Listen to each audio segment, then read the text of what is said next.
Dans cette première vidéo sur le calcul littéral 2, nous allons voir comment produire une expression littérale à partir d'exemples divers.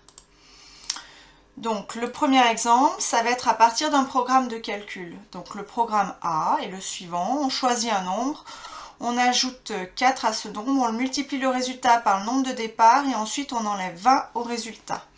Et le programme B, je choisis un nombre, je dois soustraire 5, je dois multiplier le résultat par 4 et je dois ajouter le carré du nombre de départ. Il faut donc que si je prends n comme nombre de départ, que j'écrive les deux expressions qui correspondent au programme A et au programme B. Alors pour le programme A, d'abord je choisis un nombre, donc n. Je lui ajoute 4, ce qui me donne n plus 4. Je dois multiplier donc ce résultat par le nombre de départ. Autrement dit, je dois faire n plus 4 que je multiplie par n.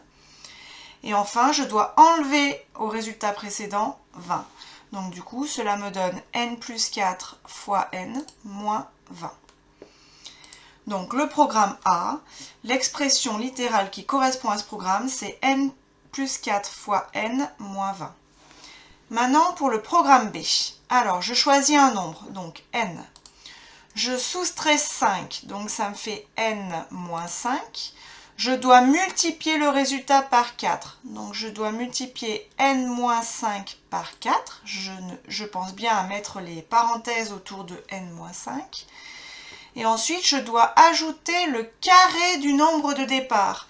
Donc le nombre de départ c'est n, donc son carré c'est n au carré. Et je l'ajoute au résultat précédent, cela me donne donc n-5 entre parenthèses fois 4 plus n au carré. Du coup, le programme B, l'expression, c'est donc n-5 fois 4 plus n au carré. Alors, deuxième façon à partir d'une situation géométrique, donc on va définir des expressions littérales. Donc on considère le rectangle ci-dessous ABCD et le carré EFGH. Donc on voit bien que le rectangle il a pour longueur x plus 3 et pour largeur x, alors que le carré il a pour côté 2x. Exprimer en fonction de x l'aire du rectangle ABCD. Donc l'aire d'un rectangle c'est la longueur fois la largeur. Donc ici il faut que je fasse x plus 3 que je multiplie par x. Je pense bien à mettre les parenthèses autour de x plus 3, sinon il n'y a que le deuxième x que je multiplie par x.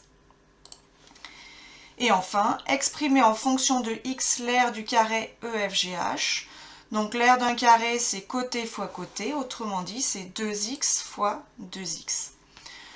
Voilà, c'est terminé pour cette première partie de la leçon sur produire une expression littérale.